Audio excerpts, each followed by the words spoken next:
High বন্ধুরা, back to my YouTube channel. আজকে আমাদের মাড়ার খড়গুলো মেশিন দিয়ে ঝাড়া হচ্ছে, তাই পুরো ভিডিওটা দেখুন।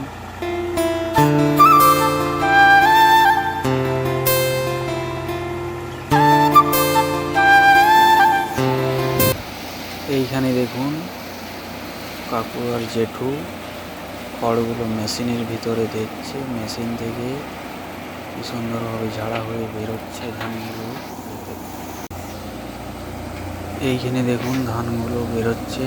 ধানগুলো কুড়োনোর জন্য পিপলো আছে, যাতে না মাটিতে পড়ে যায় ধানগুলো, তাই বস্তা দিয়ে কুড়োনো হচ্ছে।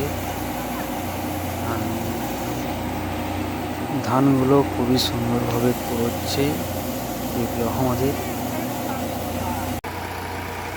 আর এদিকে দেখুন মেশিন থেকে খড়গুলো বেরিয়ে কিভাবে উড়ে উড়ে গাছের উপরে চলে যাচ্ছে।